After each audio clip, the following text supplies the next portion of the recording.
سلام دوستان عزیز، بچه ها اومدم به ویدیو جدید. ولی خب بچه ها من خیلی ناراحتم.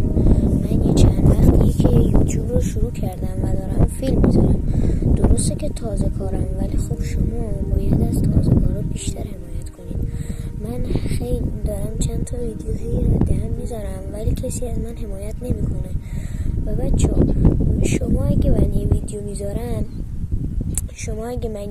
میذارم اگه لایکش کنید چیزی ازتون کم نمیشه، چیزی هم بهتون اضافه نمیشه، فقط دل تازه کار رو شاد میکنید. ولی خب شما یه لایک نمیکنید، من ازتون سابسکرایب نمیخوام، فقط دلم میخواد یه بار منو لایک کنید. یه نفر نمیاد منو لایک کنه. من چند وقتی دارم ویدیو میذارم ولی هیچ کس نمیاد منو لایک کنه. بچه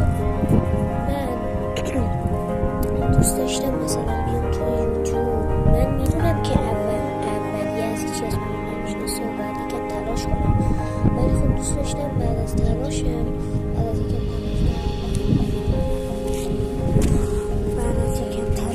چند نفری هم بیان مثلا از من حمایت کنن، ولی هیچ کس نمیاد از من حمایت کنه.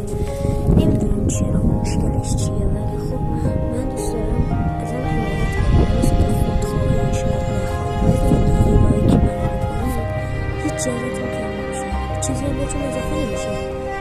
و خب اگه هیچی من به تلاشم ادامه میدم تا بتونم بشم مثل بقیه یوتیوبران